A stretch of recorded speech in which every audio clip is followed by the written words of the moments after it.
Huh.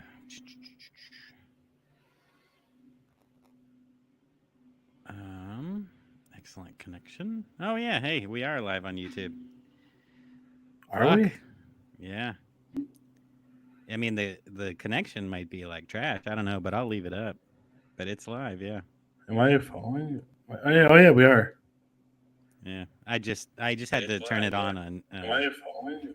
Oh yeah, we are. YouTube's end. Yeah, sorry, I was looking at myself. Oh yeah, we Oh are. fuck. All right, you got to Yeah, turn sorry, I that was looking down at or I'm going myself. to fucking freak out. All right, hey YouTube, welcome. Come watch The Relic with us. I'm about to press play. Right. I'm gonna put it up. Just say on Twitter we're live on YouTube. Yeah, sure. Can you see the chat on your thing or no? Huh? Can you see the chat on your end? I'm not going to be paying attention to it, Okay. but yes, I can.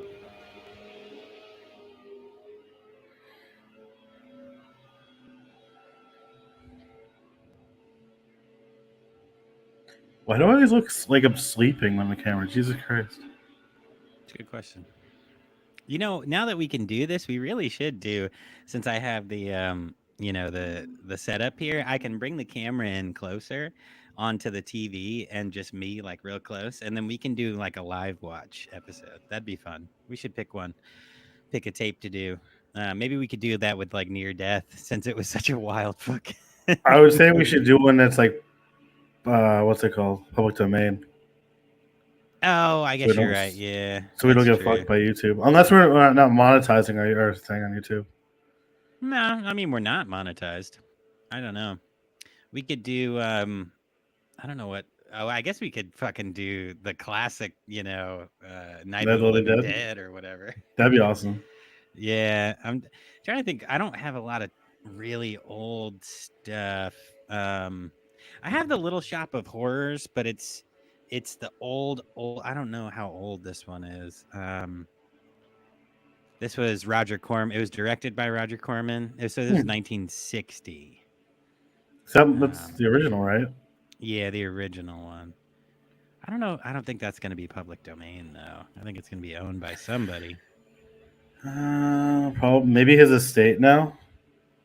Maybe we might be able to get away with this one though. This one's actually sealed, completely sealed. Can you hear it? Oh, sick. Yeah, no, there's no fucking openings in it. So that could be pop open the tape and watch it for the very first time. This was sold for $2.99. And I can't see the date, but I don't know where from, but for $2.99, way back in the day. Oh, it was made in I Canada. posted it. Cool,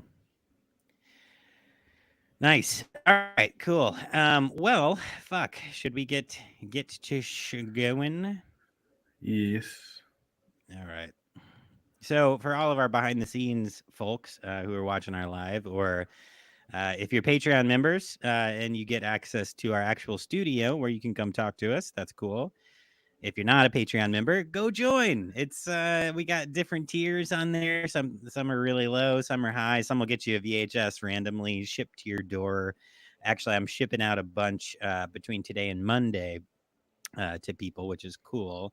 I'm waiting on stickers, so I'll probably start sending out stickers too because I ordered some custom stickers for us. And we should be doing some Patreon episodes soon.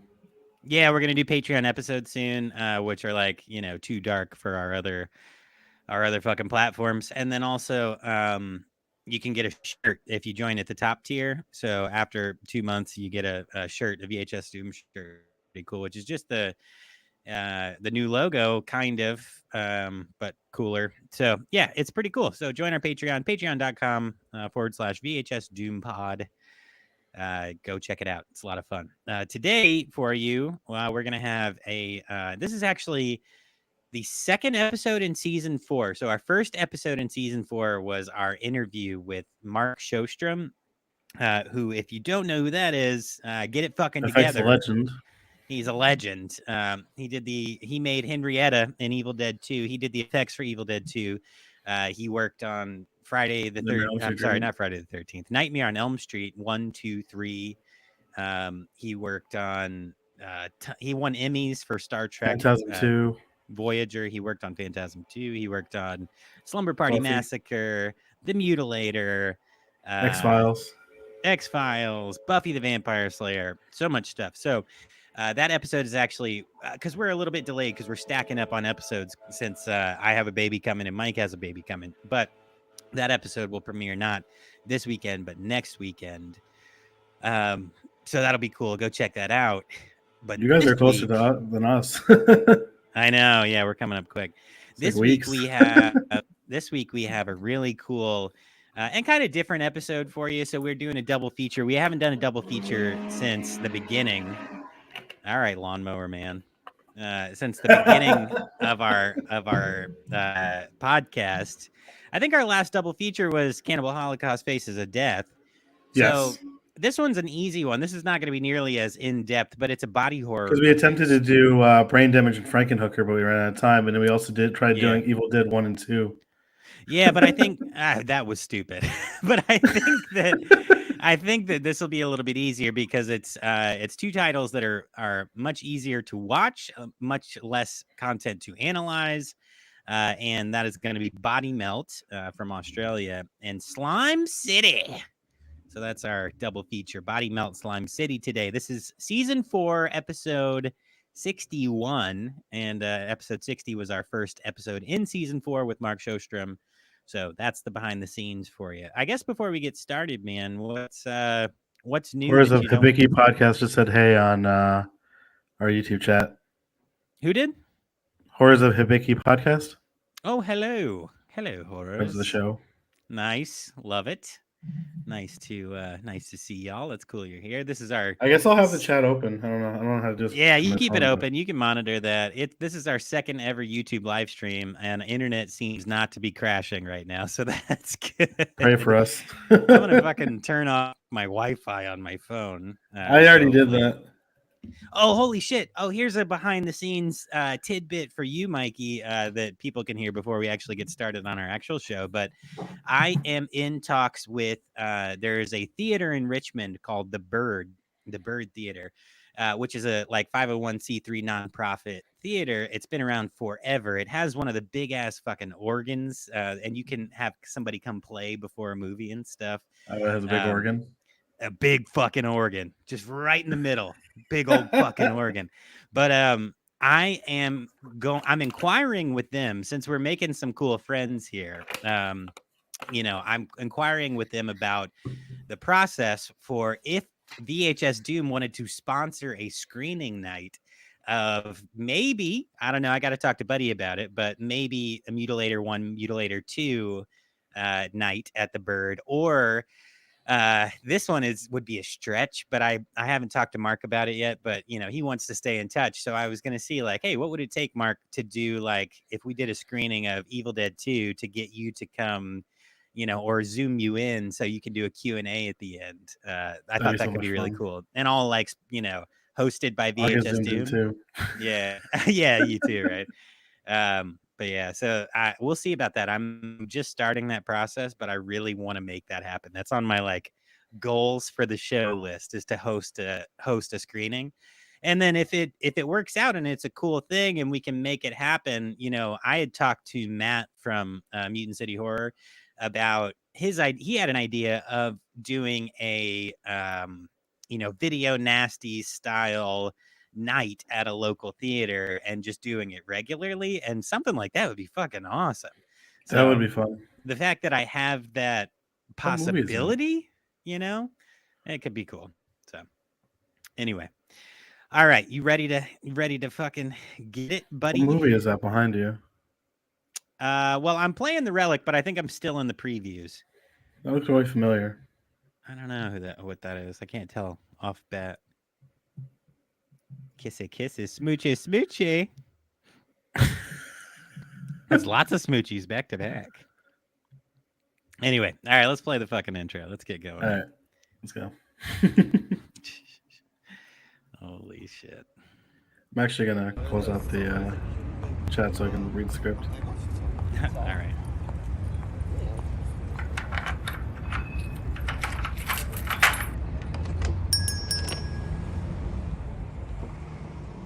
Exit in red. All right. I don't know that one. I'll look that up. I've never heard Who that wants one. some? Who's next?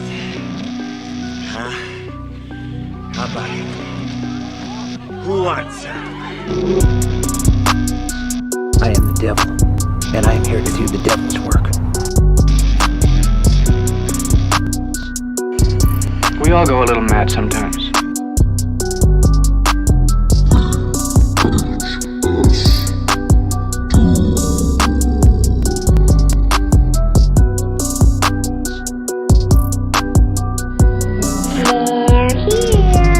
Well, hello, and welcome back to the best place that you could be right now, the VHS Doom podcast and rental store. I'm your humble host, Dylan Crutcher. We're so glad that you guys are joining us once again this week for another dive into the shelves of madness. We hope that you all enjoyed our last episode where we had the pleasure, a true pleasure, of speaking to a legend in the horror world and in the film world in general, Mark motherfucking Showstrom. Mark Showstrom, everybody. It was I can't believe awesome. that. It was a blast getting to hang out with him for a couple hours. And honestly, those couple hours went by in no time. It really did. Like it was awesome. And I felt like I was talking to a friend, you know, it was really cool. He's a class I hope act. he comes back soon. Dude, he has so many amazing stories and insights into the world of film and into the world of effects. And And he said music he too. hasn't, yeah, music too. He hasn't made an effect since I think 2011. He hasn't made practical effects since then. But he is just a wealth of knowledge, and who knows, maybe he'd try his hand again at some point or get back into it. Maybe if we make a short film and I can pay him enough, we could get him to make a Henrietta 2 for us or something. Oh my god! If we actually get That- Brava up and running, Holy shit. Wouldn't that be just the wildest fucking thing to ever happen? we would have like But the anyway. like better kills than we were thinking of. All right. Dude, Mark, I can't thank you enough for coming on the show. We had such a good time, and you know, best of luck in everything you do, and I can't wait to see your next project, which you told me about that I'm not going to leak. See how that turns out. So, anyway, as always, this week I'm joined by my ever nefarious, dastardly, can cracking, and always awesome co-host, Mikey Muter. What's up, buddy? We should get those like air horns. Right, I should put that on the soundboard. Yeah. Here, we'll do this one. Yay! He's here. All right. What's up, bud? Nothing much. It's the usual. I don't know. Not really much. Just living. Just okay. I mean, Just I don't know. I'm I say it every alive, week. Like, you know. just like getting everything ready for baby, doing the stay-home dad thing, that kind of shit. Right. You know. Right. No, I hear you. That's good. That's good. Yeah. So Carla has this line that I don't know where she picked it up. Maybe work or from somebody, a therapist or something. I don't remember. But it's like, you know, I'm here. I might as well do shit. So that's what I'd be doing too. I'm just here, so I might as well be doing shit. All right, friends. Well, if you haven't heard me, you know, pander to you in a little while, guess what I'm doing today? I'm fucking pandering. I'm begging. Give me your shillings, please. So we have a Patreon, and we have 3 different tiers that you can join at. It's a fucking cool place to be. We have cool perks like you get an invite not just to our live stream, but into our studio. You have the ability to come into our studio and hang out with us in real time and ask us questions about what's going on. It's really cool. We prioritize anybody who joins us in our Riverside, which is the program that we record from. So if you join our Patreon, you automatically get access to every episode when we're recording. You get to see all the behind the scenes, see how the sausage is made, as Paul from Mutant City says. Also, you get a custom member card that's numbered, so you know you want to get in on those low numbers. And you also will get at I think the second and third tiers, like silver and gold, will ship a VHS, random VHS, to your door. And I have a fucking lot. I wish I could show you my wall. It is covered in tapes, and I'm actually going to pick up a few more today. Don't tell my wife. Also, shut up, Mike. So, if you join at our gold level, is she gonna be mad when I send you these boxes, which I'm going to be doing in like the next couple weeks? No. She'll be fine. She Dude, there's like 4 supports- boxes of DVDs and Blu-rays. That's okay. She supports Okay. my podcast, and this is part of the podcast. But if you guys don't join, and I can't send out some of these tapes, then I am gonna get yelled at. Luckily, this week I think I'm sending out five or six tapes. So there are a couple going to Patreon. There are some going to a contest that we ran on Instagram. I finally got the boxes to ship them in. I was kind of trying to wait until we got our stickers so I could send them out to everybody, but the stickers are running a little behind, and I don't want to keep people waiting on the tapes, so we're probably just going to ship those out. But anyway, if you join at Gold, we'll also ship you a VHS Doom shirt from our store, so that's pretty cool too.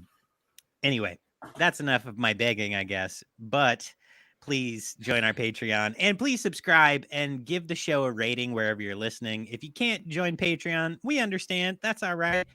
But if you can open up the app that you're listening to this on and give us a little star rating, that would be super helpful. It goes a long way to supporting the show and turns us into the body melt creatures that are right there on Mikey's Blu-ray case. So when you leave me a rating, every time that happens, that's what I look like This for one, a few the minutes. middle one.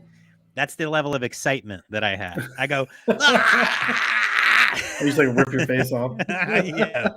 So yeah, please leave us a rating. That's super, super helpful. Also, we really haven't done much with YouTube, but if you're on YouTube a lot and you want to give us a follow, we're starting to put our cooler episodes up there. And also, I guess we can start going live there, which is cool. So this is our first, if your second internet time. permits. Right. My internet. I upgraded the package and it's still a piece of shit. So what can you do? All right. What can you do? Yeah, that's that. Oh, check out the merch store, vhsdoom.com. You can scroll all the way to the bottom, or you can go to Dorktees. It's DORKTEEZ.com. And anything that's in the VHS Doom category, all of the proceeds go to supporting the show. So that's that. Yeah. All right. Also, we want you on the show. So if you're a producer, a director, an actor, you have a project going on, if you want to promote anything, we love to collab with podcasts as well. But if you guys want, to come on the show for a roundtable episode or an interview, we would love to have you. Oh yeah, you can get a lot of cool ass Grindhouse shirts if you guys are watching. This is our new Mikey's one. Screen. That's the show shirt. Yeah. That with that guy who had a boombox on there. So that's pretty cool. It's a nice shirt. They're really super fucking comfy. He's cool. He works in the back with me sometimes. Oh, that's what Hugh used to look like before he was possessed. Yeah, that's what I'm saying. That's you. Yeah, that's Hugh before his incident. So yeah, but there's some cool fucking shirts on there. Check them out. It's a good time. We even got mugs. We got an old ass mug with an old ass logo. I got to get rid of And we also that. got an old ass one from Dylan's other podcast. Oh yeah, the Doombox podcast. Yeah, that's an old one. But I should put out another episode of Doombox like once a year. I should make one Doombox. We should put it on our Patreon. Yeah, that'd be fun. For like a music episode. That'd be cool. Yeah, right. Something like that. We can start jumping into bands. All right. Anyway, so do that. And we appreciate it. Most importantly, leave us a rating. That's super helpful. We just want to keep growing the show and getting more cool people involved. Oh, fuck. We started a Letterboxd. So we should probably talk about that. Which it won't let me in. Yeah, I don't know why. It wouldn't let me in, then I changed the password, and then it lets me in. Now it won't let you in. I don't fucking know. But maybe one of us can be the updater, like have the login and the other one just send the reviews over and we can copy paste them. I don't know. I think we should just do that, yeah. I think we're the VHS Doom podcast on there. It's VHS Doom pod, yeah. Yeah, so if you want to follow along with what we're watching, we're going to start putting notes in there once we figure it out. But yeah, so check that out too. All right, that's all we got. Mikey, how the fuck have you been, buddy? I've been good. Just doing, stay-home dad stuff, getting ready for the baby. Watch a couple movies. I'm trying to think of what else I've been doing. Watching wrestling with my son. I have been playing the new Dead Island game past like month Nice. or two. It's been pretty good. Came Okay. out like a year and a half ago, I think. But yeah, it's really Okay. fun. Cool Yeah. zombie game. And then did we just talk about the movies I watched? Yeah, let's get into it. What you been watching? All right, so I watched The Church from 1989 from I guess Michelle Soavi, one of Argento's collaborators. Oh, It is takes he place in Italian? a yes, It's Michele Soave. That's how you yeah. say that. He's a Okay. director of A Blade in the Dark, The Sect, Cemetery Man. Okay, so he's also in The Demons as a character in the movie. I consider this the third Demons movie because the third Demons movie is terrible. Um, Okay. An old Gothic cathedral built over a massive grave develops a strange powers to trap numbers of people inside with ghosts from the 12th century committing a massacre. It's crazy. It's really good. And then I also watched a classic Vincent Price, Roger Corman movie since Roger Corman passed away. Rest in peace. The Mask of the Red Death, one of my favorite Edgar Allan Poe books and movies. Yeah. Okay. Yeah. Nice. Good shit, man. Good shit. I Let me just read fucking the. Hold on. Sorry, I pressed the wrong button. No, you're good, man.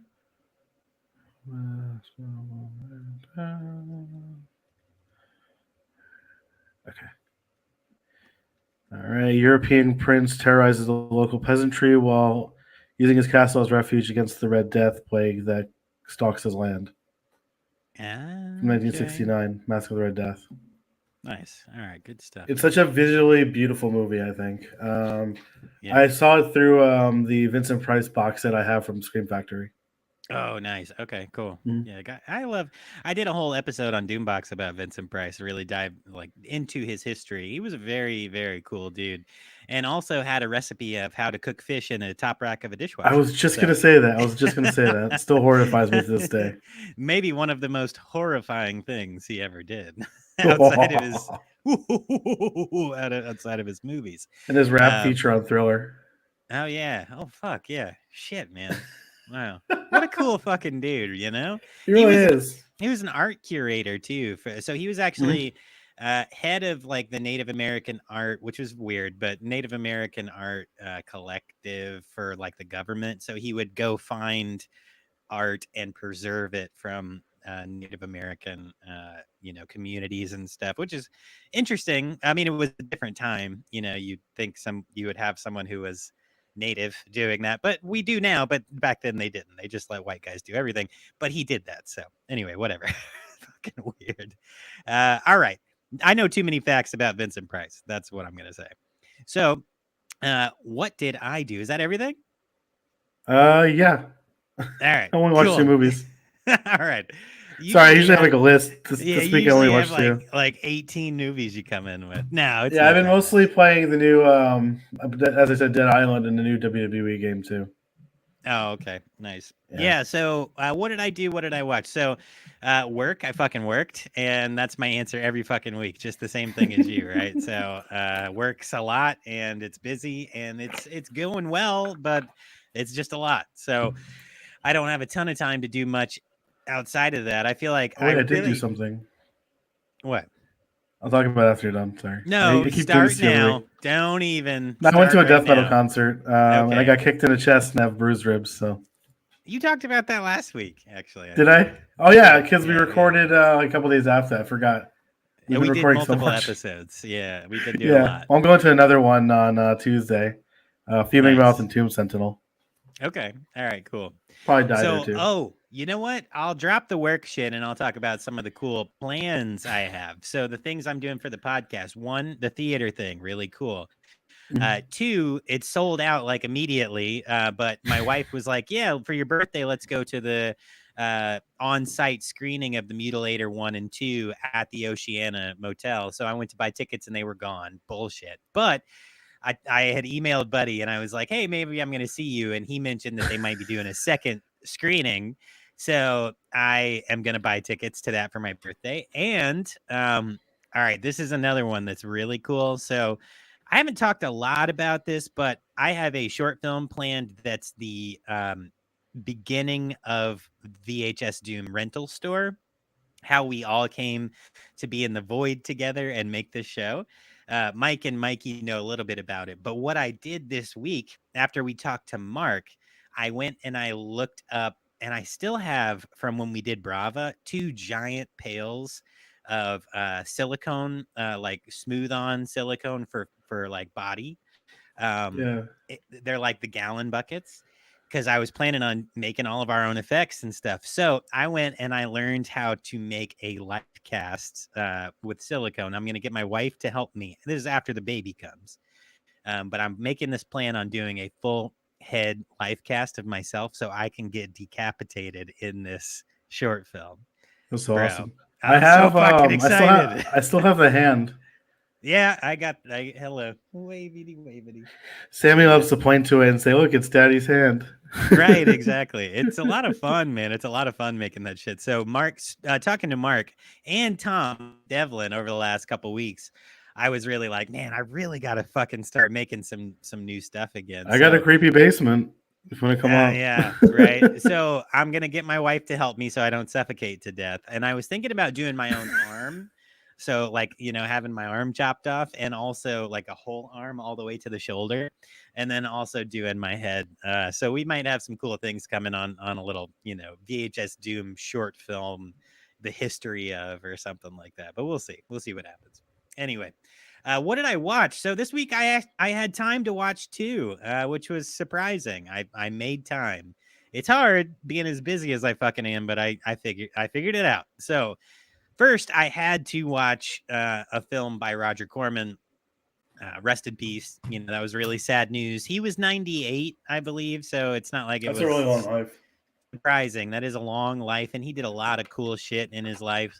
But the movie I decided to watch was a first watch for me that I'd never seen before, and it's called The Undead, and it's from 1957. It's a very cool film. For the time, it must have been trippy as shit because the premise is that, a hypnotist, almost like he's a doctor of sorts, had gone to the Himalayan. I don't know where the fuck he went. I can't remember. Tibet, maybe. I don't remember. But he had learned how to hypnotize people into their past lives, essentially. And then he also was taught how to follow them in through their own memories. So the movie opens up with the devil, and he's like, "You're about to see a story." Blah, blah, blah. And I'm like, "Wow, this is a weird thing to do in I saw this a long time ago. 1957." But Did you know it was it was filmed? It was filmed in a converted shopping, like a supermarket. oh, okay, cool, neat. They built sets in there. Sorry, I just looked up on IMDb because it sounds so familiar. Yeah, it was fun. It was a lot of fun. So the premise was trippy. Obviously, it's 1957, so like it's filled with like this story is filled with witches and like little imps and stuff. And when they turn from like a witch into a cat or like a witch into a bat, like it looks terrible, but it's fun. It's like fun. He did a lot of like camera trickery where people would disappear and reappear and stuff like that. So it was cool.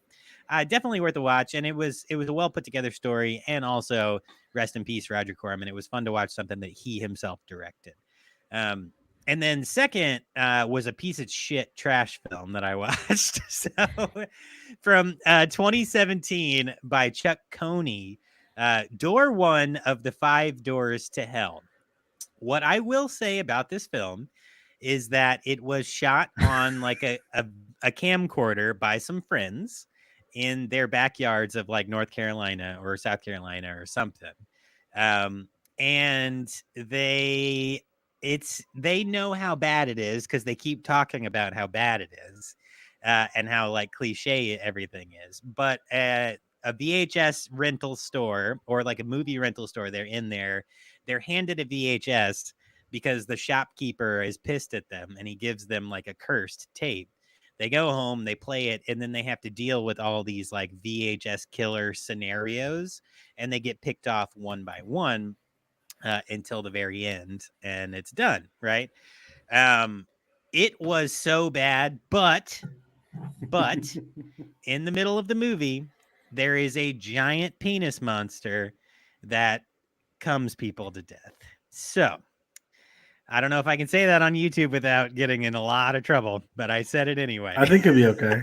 I think if you say it towards the middle of the video and not in the beginning, you're good. Okay. Okay. And as long as it's like not like slurs or anything, I mean, I think you're fine. Well, this is not a podcast for children, so please don't watch this if you're a child. So it is a ridiculous fucking movie, and I am not going to tell anybody to go watch it, but it's on Tubi. Tubi, sponsor us. You know the drill. We want to be your VHS recommended, or recommending podcast. We can tell your viewers what to watch every week of your ridiculous catalog. Yeah, I couldn't find my DVD of Sponsor the Slime pod. City, so I watched it on Tubi. Oh yeah, they have that. They have everything, man. They have everything. So, but surprisingly, Tubi, get it together because you don't have Near Death by Joe Castro, and I do on VHS. So, hello. Anyway, Oh man, so that's what I did. That's that what I brain watched. scan episode. If you guys were watching it on the on YouTube when we post it, if we do post it on YouTube, that was a lot of gore. Holy shit, dude! Yeah, I don't even know if we can play all of that. That was a lot of sex and a lot of gore in that film. Like Joe mixed together Castro, too at some points. You're a wild man, Joe Castro. If you listen to this, so all right. Well, that's what we did. That's what we watched, and as always. Oh, yeah, he's following the show, I think. As always, it's time to get you checked back in from last week. Hey, wait, Dylan, did we get in those energy drinks? Oh, yeah. I ordered the case. I ordered the case of the ghosties for you. Yeah. Okay. They're over there. I have them on that side of the counter. All right, cool. So last week, we sent you home with a very, very cool list. It's actually a curated list from Mark Sjostrom that he put together himself. He picked one of my favorite movies of all time. Well, I forgot you had to leave. Yeah, I did. He Les Diaboliques is one of my favorite movies of all time. Yeah, he picked some really, really cool films. Life Force crazy. Yeah. Oh my god. Yeah, so his curated list for us was awesome, and he gave us an overview of each one as he talked about them. But first was To Live and Die in L.A. from 1985. So let's get you checked back in there. All right. William Friedkin. Yep. We have Life Force by Tobe Hooper from 1985. What a crazy vampire movie. Yep. Good stuff. He said about that one that he has been watching it over the course of like 20 years and has come to like it more and more every time he's watched it. He didn't work on it, did he? No, he didn't. Okay. No. I don't think so, at least. That was a canon one. Next, he sent you home with Body Heat from 1981, which he said is the finest example of film noir, and that's by John Barry. All right. And then he sent from 1955, Les Diaboliques, which he sent us the link for. It's on YouTube, actually. I have the Criterion Blu-ray for it. Nice. And then lastly, for the family, for the kids, he did pick something. He said that might be a little bit of trouble for him, but he picked The Artist from 2011, which is an Oscar-winning film I had not heard about, but it seems like I think really Jim cool. Gaffigan has like a comedy special parodying it called The Fartist. Oh, nice. Okay. Yeah. I like that. Jim Gaffigan, The Fartist. All right, cool. Yeah. All right. Well, everything looks to be in order, man. So Okay, hold on. Oh, hey, do you want some of this yogurt? I have this like Himalayan yogurt. Would you like a bite? Holy shit! God damn. Wow! Oh my god, Mikey just melted all over the fucking counter. I just spit all over my computer. I bet you did. Holy shit! He's just a puddle of green slime. Oh green my god! Slime. My evil plan has finally come together. Oh, god damn it. Always. Scabby always burps together, buddy. I told you not to fuck around. Hey, Scab. What's up, buddy? How you doing, man? Fuck you, your dad hates you. Oh, come on. Listen, he cracks a can on me every single fucking week. I can't order some, like, Slime City monsters. What happened? Oh, hey. What's up, buddy? Scabby was here for a Slime City second. monsters? Wait, you did this on purpose? Well, I kind of got tired of every week you cracking cans on me, so I ordered you. Did you just take another drink of that? Yeah, I'm immune now. Oh, you're immune now.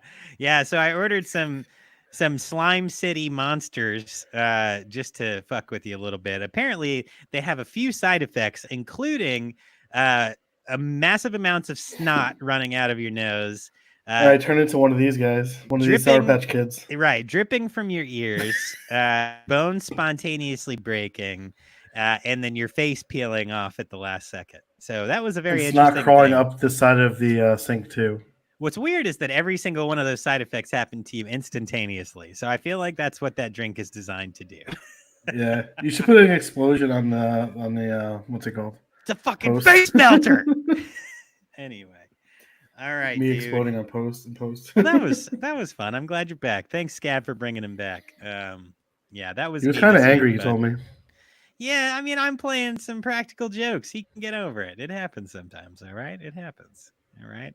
Anyway, okay, let's fucking get to it, man. So this week, friends, we got a little bit of a different setup for you. So typically, we will run through, production notes and some deep dive facts about actors and producers and everything like that. There's not a lot about either of these films available, but what I decided we should do is that we should talk body horror. So we'll do a little bit of a dive into what is body horror, some examples of body horror. I think the term was first coined in 1980s, actually, but there are works running back in in book form all the way Mary Shelley, right? Lovecraft So, too. Yeah. Yeah, Lovecraft. So there's a lot Well, of no, examples. he's after Mary Shelley. Yeah, he'd be after, but Yeah, because Reanimator is a response to Frankenstein. Yeah. So we'll talk a little bit about the history of body horror, and just kind of some notes about that, and then we'll talk about the films themselves and just do a kind of a comparison, some of the themes that are similar between the two, and what we liked about them, and what could have been better, I guess. I don't know.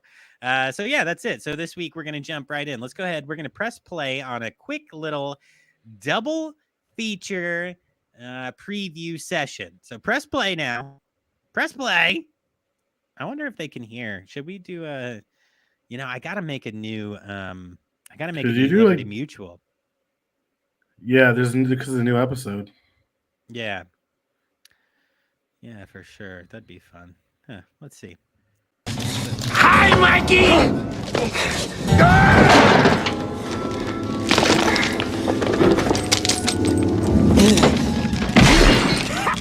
Won't do you any good, Mikey. You can't hurt me. Can you hear that on YouTube? Why is he hurting me? Can I be home, folks? I blew his fucking brains out. This Luger will send a Christian.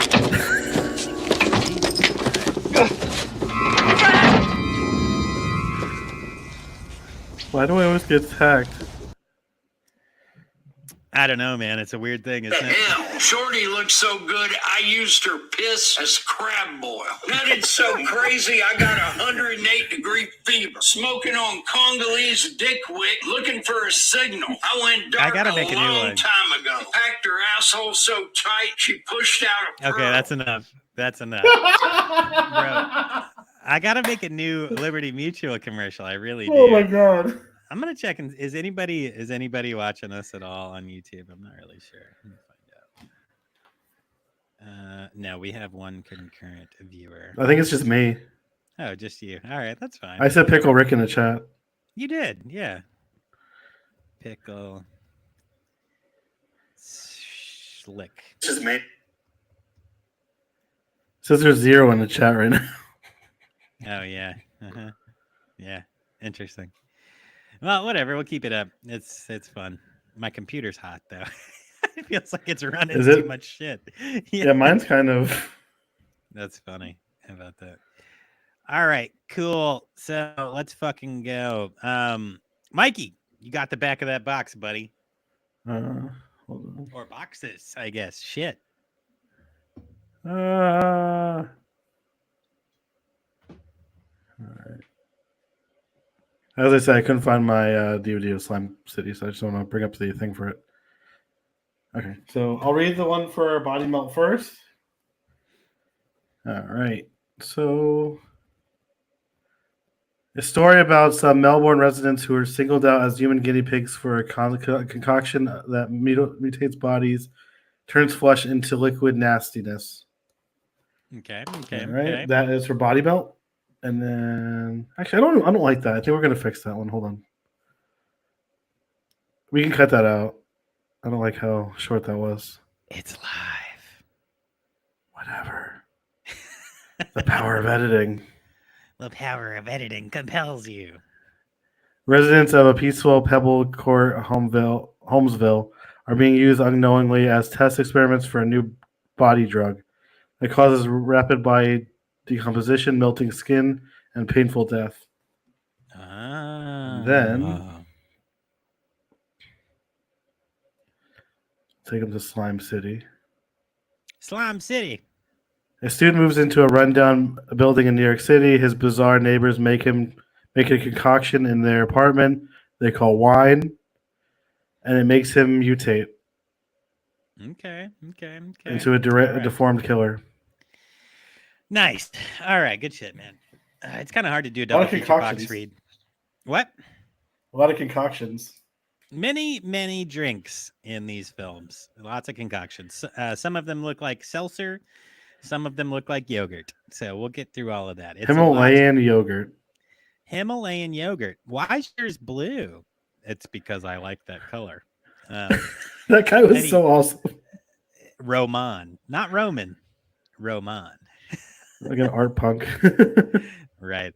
All right. So real quick, a couple of cast crew notes, and then I'm going to really rapid fire read through the plots of each film, and then we're going to jump into some body horror overview. We'll talk about the films themselves, and then we'll get the fuck out of here. It's a pretty easy episode, but it's a fun one.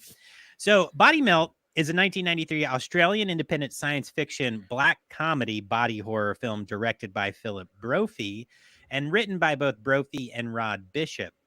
Now, Brophy and Bishop are ex-members of the art punk group, which is not words, it's symbols. It's the right up right arrows. I think they're just called Right Up Right.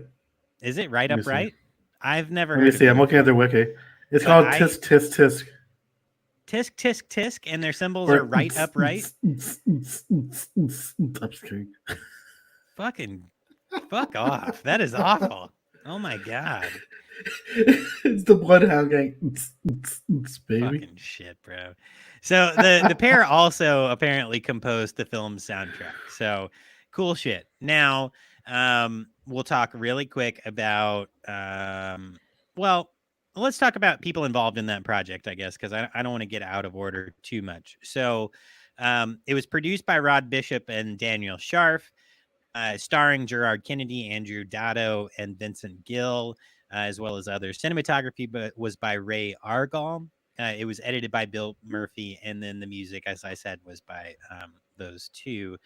It was distributed by Beyond Distribution and View Cave, as well as 21st Century Film Corporation and Umbrella Entertainment. I love Umbrella. They put out a lot of good Blu-rays. Yeah, it was released on December 15th of 93 to an 81-minute runtime in Australia. Now, Slime City, on the other hand, is a 1988 American science fiction comedy body horror that was written and directed by Greg Lambertson. It stars Robert C. Sabin, Mary Hunter, Bunny Levine, and Marilyn Oren. In the film, an unmarried couple moves into a rundown apartment in New York City. The man accepts an offer of wine from his new neighbors, but the wine turns out to be a mysterious liquid. After drinking the wine, the man starts shape-shifting into a slime creature, essentially. Some players in this, it was both directed and written by Lambertson. It was produced by Peter J. Clark and Mark Makowski. And then the music was by Robert Tamaro, and it was distributed by Camp Video on VHF, Shakorama, Horror Cinema on DVD, That's one I have. and then Media Blasters on Blu-ray.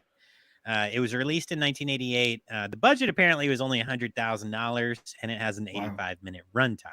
So those are the real quick overviews of each. Now, I figure what we can do is go through quick plot synopsis on each. So I'm going to run through these quick, and then we'll jump into body horror. So for Body Melt, The residents of Pebbles Court, which is a suburb of Holmesville in Melbourne, are unknowing test subjects for a new variety of quote unquote Vimaville. Am I saying that right? Vimaville? Yeah, Vimaville. Yeah. Vimaville. Dietary supplement pills that arrive for free at their mailboxes. The pills are designed to produce the ultimate healthy human, but have unexpected side effects, including hallucinations and mutations. Despite the attempts made to warn the townsfolk from a previous test subject who is now undergoing rapid cellular decay, he arrives too late and crashes his car and is killed by tentacles growing out of his throat. The pills are consumed by the residents of the neighborhood and produce liquefying flesh, elongated tongues, exploding stomachs, exploding penises, imploding heads, monstrous births, tentacles growing out of the face, living mucus, sentient placentas, and other gruesome transmutations. That was creepy. It was.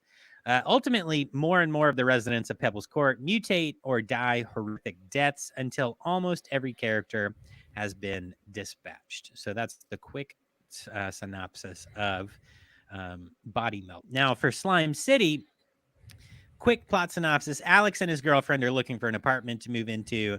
He then moves into a rundown apartment in New York City.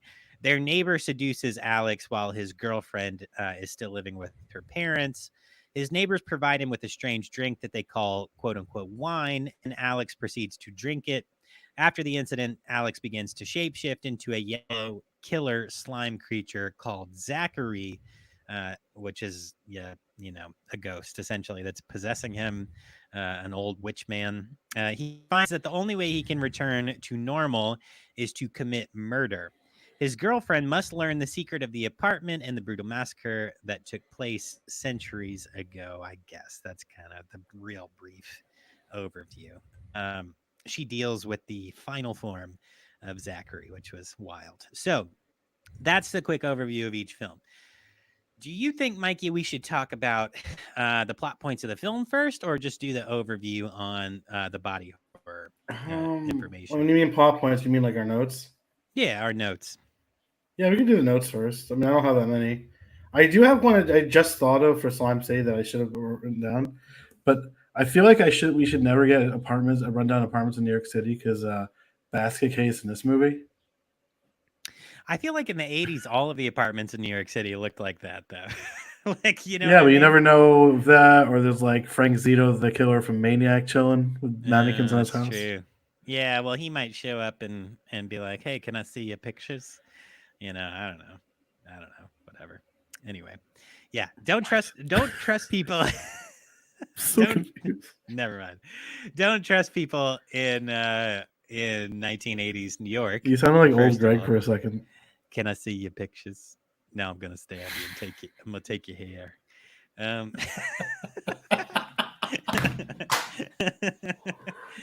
my god. Anyway.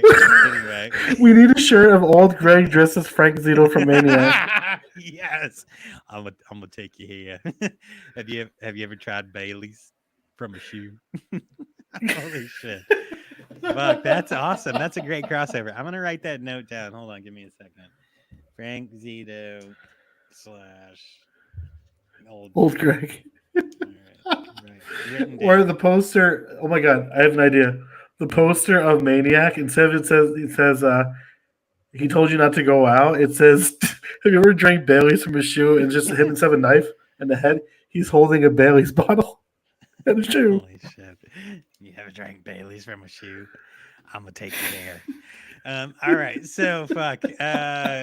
Yeah, so New York, seedy New York, and then also out. It's the settings are two very classic, horror settings, right? So the Outback and seedy New York. So that's fun. That was cool. Yeah, why don't you jump in? Let's kind of focus in on Body Melt first, and then we can talk Slime City.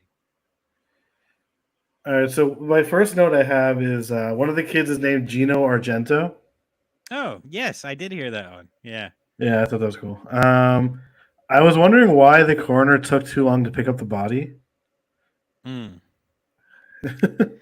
think that coroner was pretty fucking cool. He he was like a tie-dye shirt wearing, happy face, smiley face on his flaps in the You need in more. the You need some more aspirin. yeah. Yeah, he was pretty cool. I could see him eating a sandwich off of a body, Totally. Mhm. Do you have any notes for that one? Because I can keep going. Oh, go ahead. Go ahead. Yeah, go ahead. I said, what the fuck are those gas station inbreds? Oh, dude, yeah, for sure. Yeah, And I then I was had I was there too on that. it became like Hills of Ice for a second. It did, right? I was kind of confused about where they were going. So they started in this lab, like this really quote Mhm. unquote advanced lab where they had these like wild computer graphics that were showing the neighborhood, like a video game kind of thing.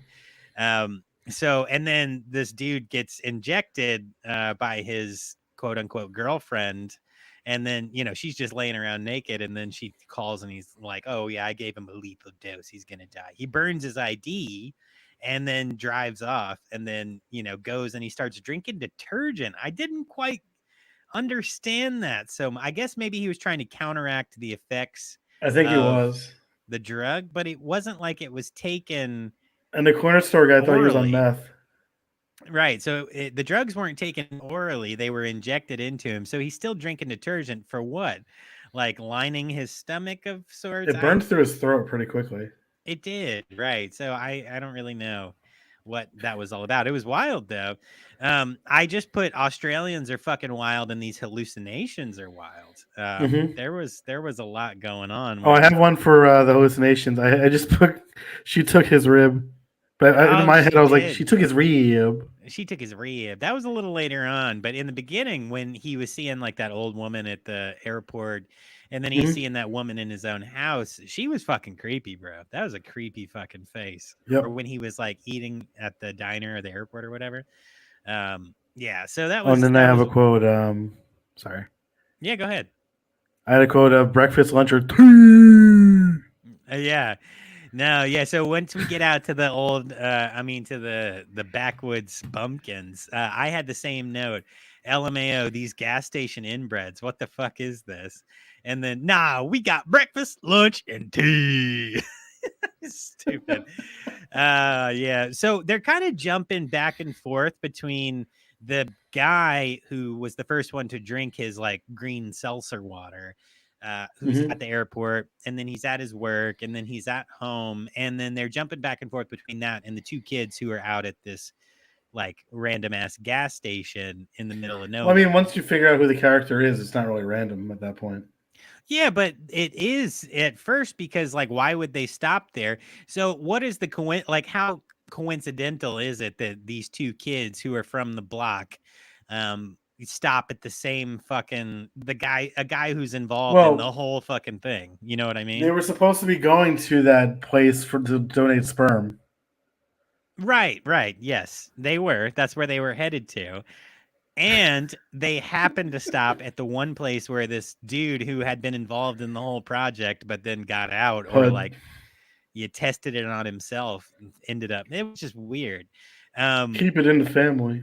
Bro, when they ate that fucking kangaroo's adrenal gland and then went ah and like started running like fools, I was like, what the fuck are Australians?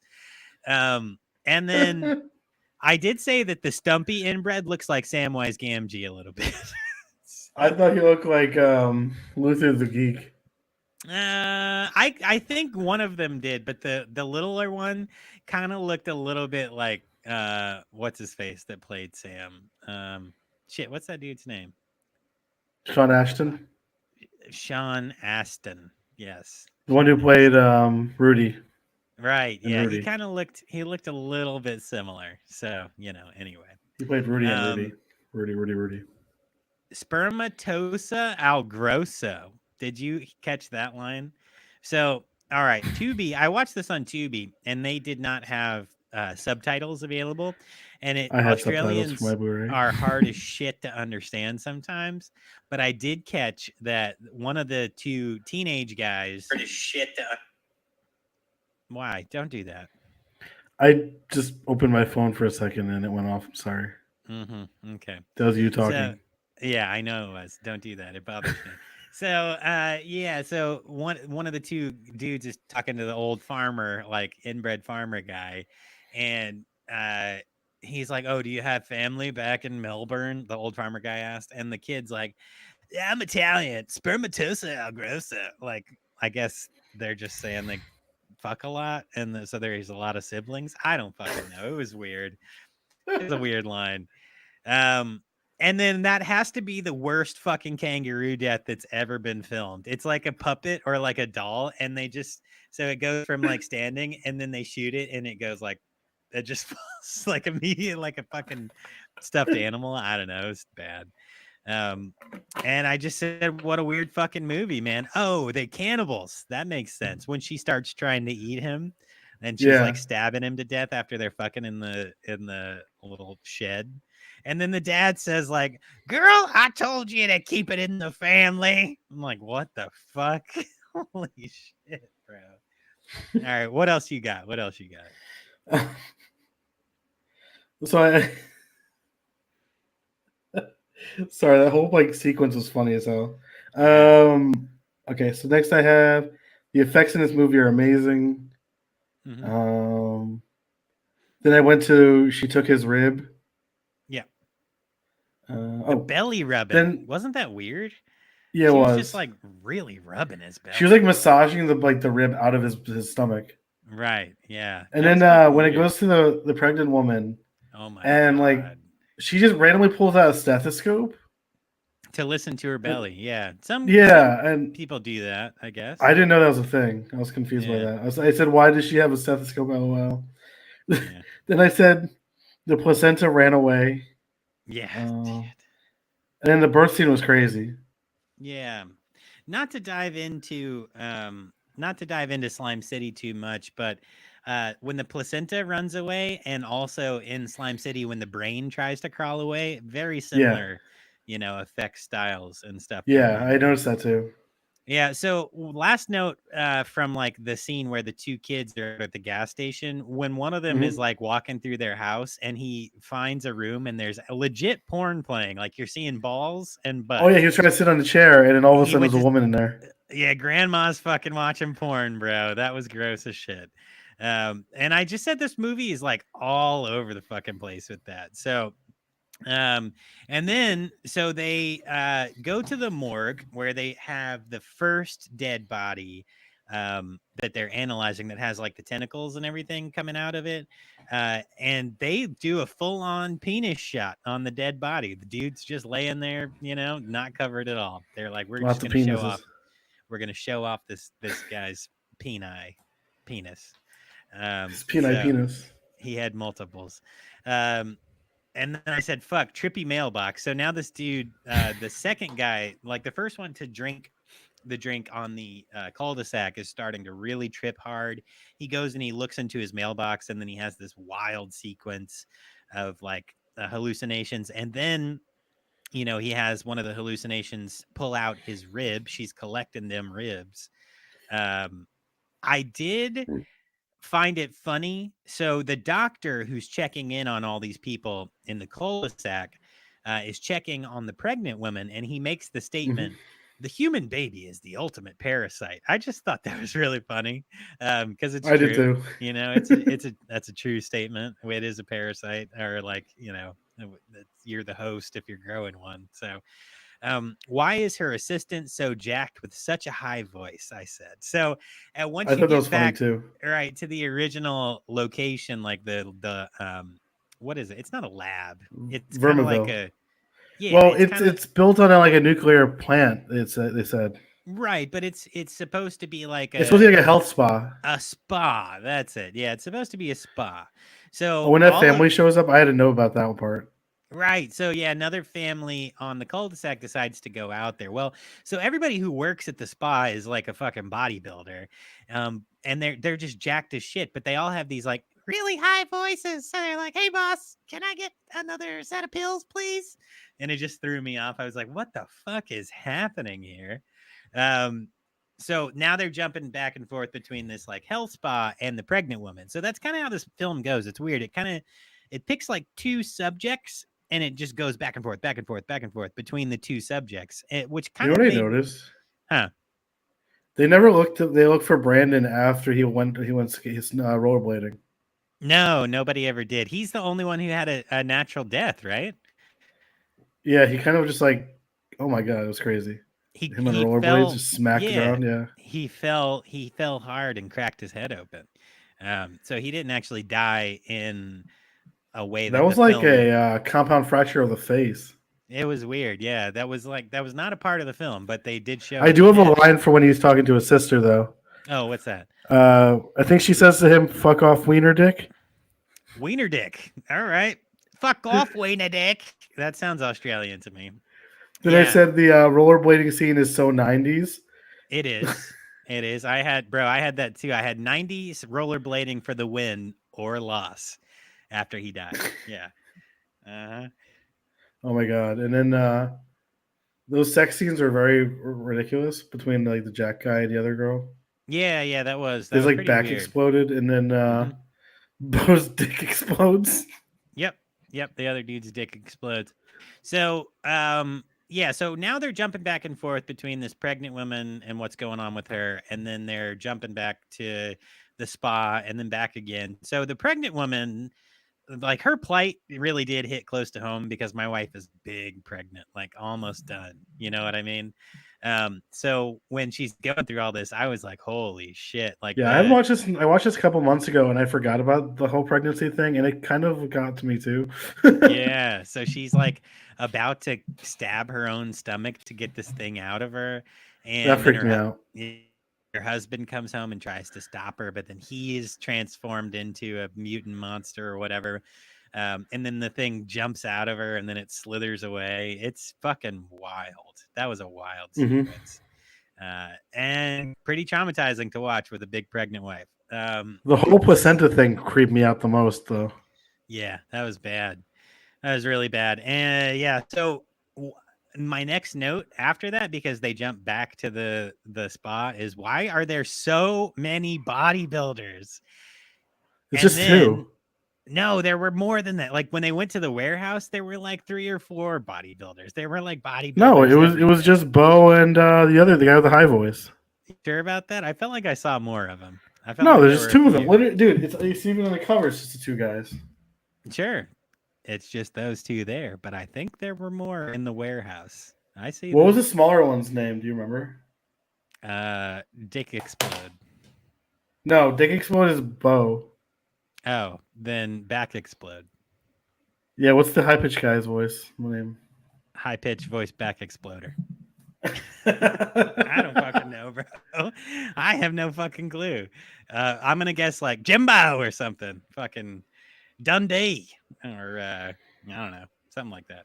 So yeah, I hate snot. Like snot bothers the fuck out of me. I do not When like Thompson snot. started like snotting everywhere. When he started having snot and it was like crawling up the sink wall, I was about Oh to die. yeah. That was fucking awful. It was so bad. And then the kid dies. He goes rollerblade and he dies in the half pipe. I did say here the juxtaposition of bodybuilders and body melt victims is very interesting.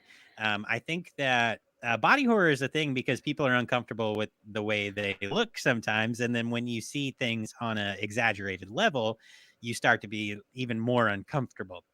But having those examples of what is like, typically or socially pedestaled, I guess, like put on a pedestal the ideal image of what a person should look like or what you can look like or whatever, compared to people completely breaking down and falling apart, is very interesting. And they did that in both movies. We'll talk about that a little bit on Slime City 2.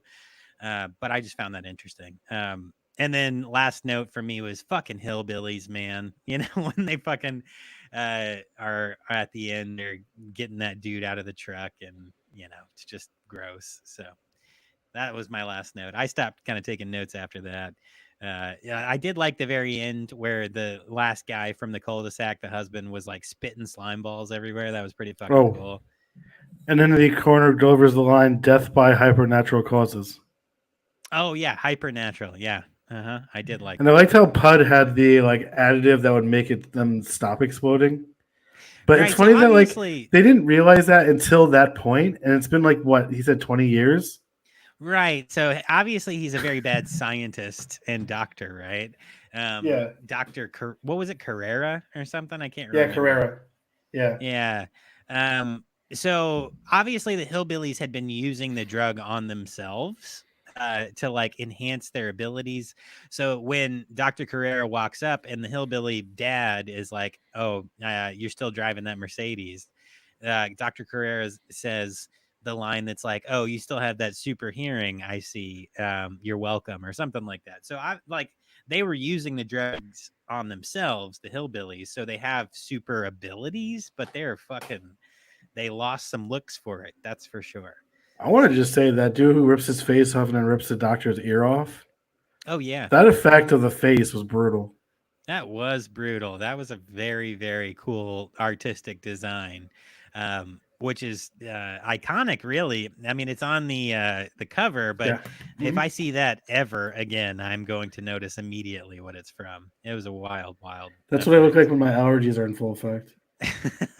Yeah, that's what I look like every time we get a new subscriber on any of our platforms. I just go, He just gets so happy he explodes. all right, my face melts. So that's all I got for body melt. You got anything else? No, No. All right. Wrap up on that one. I like it. It was a lot of fucking fun. It's freaky deaky, and if you got a pregnant wife, be careful because you might get queasy. But that was cool. All right, so moving on to Slime City really was that your? quick. Wait, I forgot to ask. That was your first time watch, right? This is a first time watch for both of these for me. So yeah. Uh-huh. Okay. All right, so moving on to Slime City. Slime City, bitch. What's what are your opening notes on that? I was just going to talk about the movie with you if you want to start your notes Okay, that because I know sounds this good. one. Yeah. Yeah, you're good. So there are a few. So I started with no roaches in the fridge this time. That's like classic New York apartment stuff, right? So Alex and his girlfriend, what's his girlfriend's name? I can't fucking remember. Oh crap! Hold on, let me see. Um, Lori. Lori. Right. Yes, Mary played by Mary Hunter Hunter. played Lori. Okay. So when Alex and Lori walk into the apartment and they're checking it out, first of all, there are those two creepy ass old women out front, and they're like, nah. Well, the one wants him to have the apartment, the other one's like, I guess, right? And then they go up there, he's checking it out. No roaches in the fridge is a line. And then they see his neighbor, which I just put that outfit in her hair. Holy shit, bro. Like that was wild. She was like Elvira slash Cher, She or was. something. That was a good I have combo something of to the say two. about that one. Well, Yeah, what you got? when they had that quote unquote the first sex scene, they're Uh-huh. both clothed still. Yes, 100%. Right. Yes. Yes. So technically, neither of them would die in a slasher movie, right? But Yeah, yeah, so she looks like a wild woman, and Alex is obviously a horny toad because he's like, "Oh man, look at that!" And then he meets Roman, which I found hilarious. he Like, was. "Hi, my name's Roman." Um, I He's thought my it was favorite character in the movie. I think. yeah, he was poetic, he said I thought it was cool because he was saying, man, no writer gets famous until after they die. That's why the piece I'm working on, I write one line a year until I'm That had me dead. dying. I was like, wow, what a fucking pretentious fuck, but okay. And then I did say, God damn, those are some loud ass neighbors. So Alex moves in, his sexy neighbor lady brings home a man, and there's a lot of sex noises and then screaming, and then that guy dies. And He then does work at a video store. I was just gonna say, it reminded me of the one from Video Violence. Right. Yeah. It's a very classic video rental store, which is cool. I liked seeing that. They had some, it looked like the wall right behind them. It did. It looked just like Video Violence. So I guess that was that like classic pick the box out, bring it over here. I'll put the tape in it after you pay kind of Mm-hmm. that was pretty cool. The pudding, that was disgusting. That was really disgusting. Himalayan pudding in You both don't want green any? and blue. I No, put some next to your chair. I got you some. Did you want to try it? I think you sat on it. Oh, that's all this green stuff on my butt. Oh, gross. It's itchy. That's weird. Anyway, so yeah, both of these films prominently feature green beverages. So I felt like this was a great, Hmm. combo of films. So Alex I is just picked them drinking. that I thought they would go together because like they're good body horror splatter movies. Yeah. So Alex is drinking like green wine-ish drinks with Roman, and then they Hmm. have the green seltzer beverage in fuck body melt. So yeah, that was cool. Both. Oh, he's going into the lair. So when his neighbor comes back and invites him over into her apartment, bro, her apartment is disgusting. Like it is weird. So every It's doorway weird, has all those like stakes pointed out of them, and then like she's got like black spider webs everywhere, and and she does like that dance. one dresser, and she doesn't have a bed. She has like a carpet on the floor she sleeps on. I think that was weird. It was dingy, and it was weird. And then he has like a black and white fever dream after they have sex. So I think he goes and he meets fuck, what the hell was that dude's name? Um, Zachary. That was it, Zachary. Yeah, Zachary. Yeah, he goes and he meets Zachary in his dream. I said, "Ew, he's slimy, gross." So he wakes up in his own bed and he's covered in And slime. slime. Yeah, Hmm. so his sheets are covered in slime, and like it's all over his bed. Now I That was was his thinking in first my wet dream. right, his entire body wet dream. It was so good, it's everywhere. So I And said that green this and gooey and yellow and mu- green. he has a disease. This must have been an interesting makeup process. And also think about how much of a pain in the ass it would be for the actors to get slimed and unslimed a million times a Hmm. day. Like, holy shit, I could not deal with that, bro. I could not deal with that. I couldn't do it. Couldn't do it. The creepy witch lady, in the park, that was random. She's like a fortune teller, and she's trying to tell the girlfriend like, hey, there's something wrong going on in your life. But that was just kind of a weird thing that they threw in. I didn't think it actually lent anything to the movie. You Did know the you? black and white scene? Yeah. Uh-huh. So that reminded me of Ingmar Bergman's The Seventh Seal. Okay. Yeah, I could see that. You know where the guy, yeah, it looked just like it. Honestly, like he even had what's his name? Crap, he just passed away. Max Sandow's character too. Like it looked like him how he was dressed. Yeah, I could see that. Definitely, I could see that. um Man, I haven't watched that in probably a long time. Well, not his character, the Black Death. I mean, you know what I mean, though. Yeah, the hooded Yeah. Zachary. Yeah. Mhm.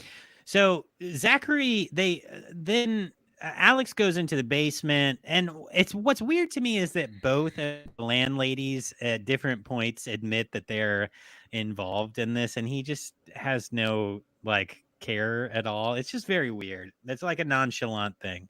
I feel like I feel like once he drank it, he's not himself anymore, so he doesn't really care. maybe that's the truth. Maybe that's why they're just I all feel like super he's slowly calm. becoming Zachary, though. I mean, like he's like doing all Yeah, these things. The only yeah. way he can like stop it is like killing, so he doesn't really have a say. Yeah, you're right. I think once he starts the process, like his hair starts to turn gray slowly throughout the rest of the movie. You know what I mean?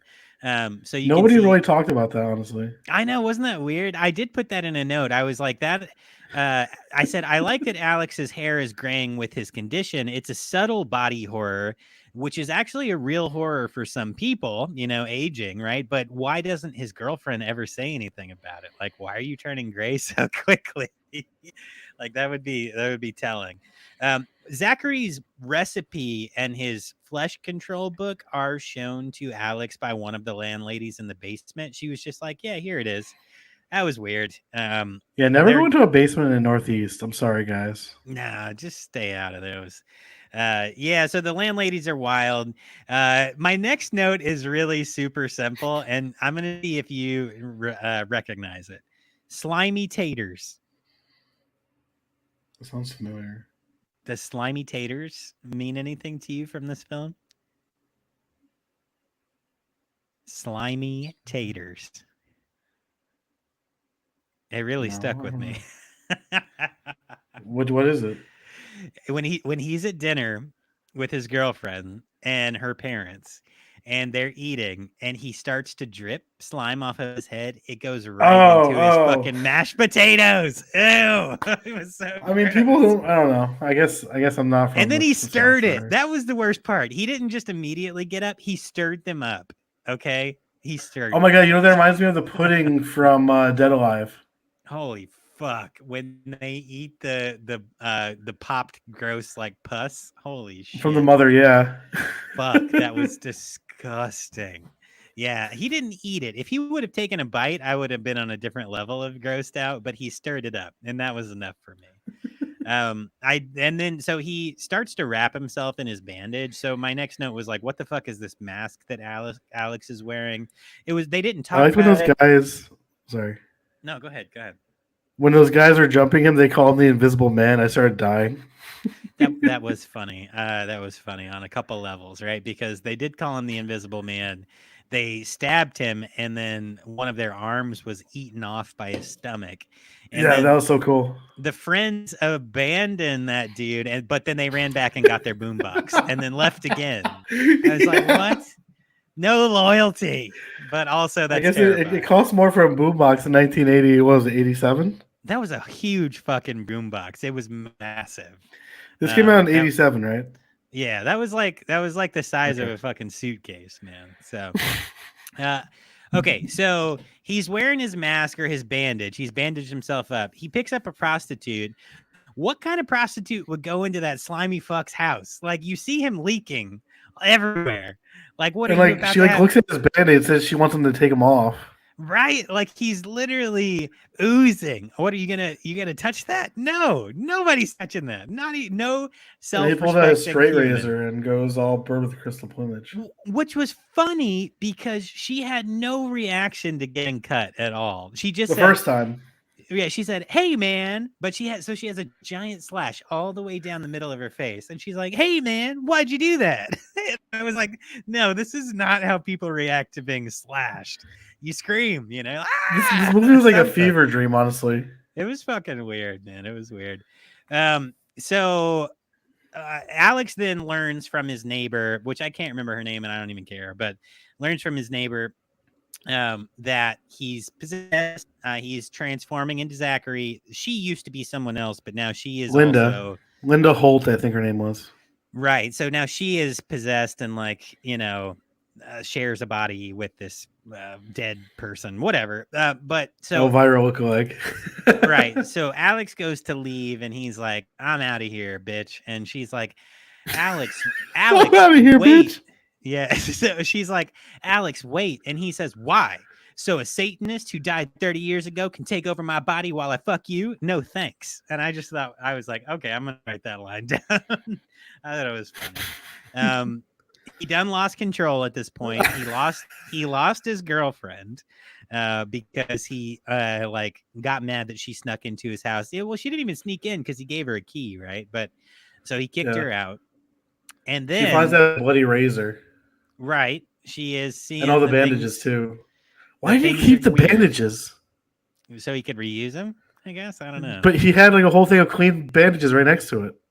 Maybe for sentimental value. I don't fucking remember she picks up the band-aids like right next to it? Do. Or the wrap, yeah. Yeah. And like the gloves, like the nasty ass gloves or whatever. Yeah, I remember. I thought it was funny. The detective, he looked like Dr. Hill from the Reanimator. He looked like David Gale. Kind of, yeah. I thought it was him for a second. I could see that. Yeah. No, that they did look similar.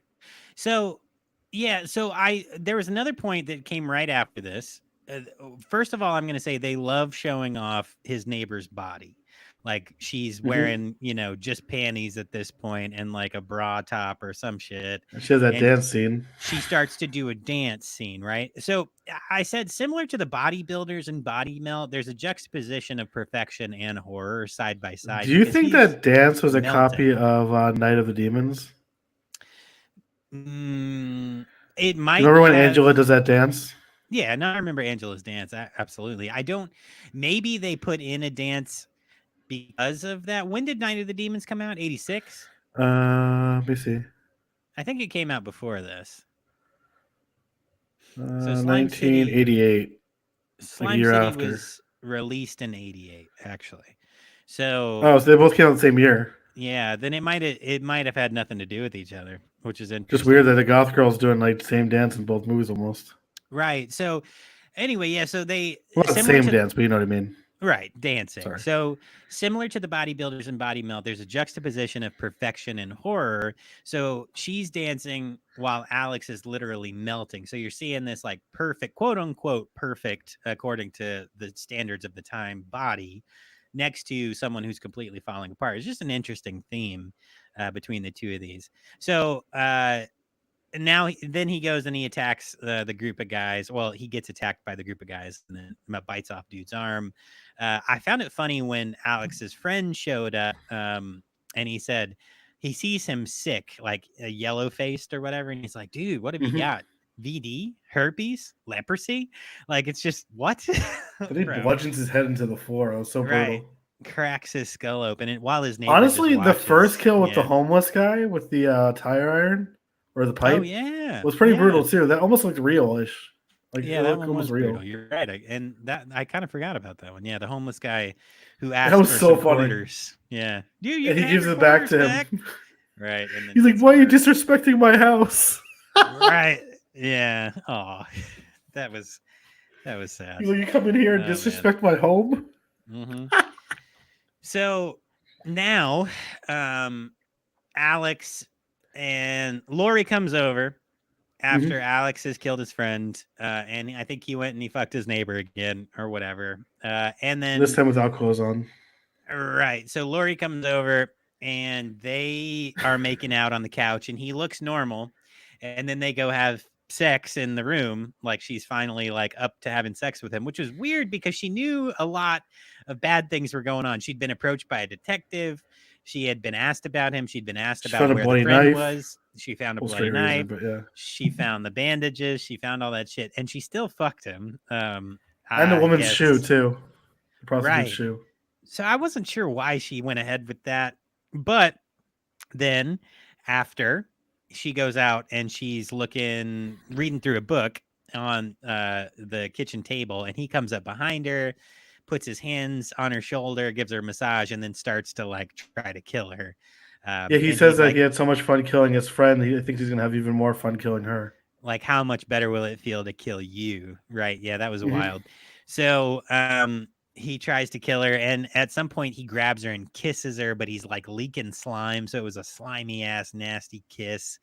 And then she cuts him open, like guts him, and his guts fall out, and they're like a bunch of hot dogs. Yeah. Is what it he tries like grabbing them.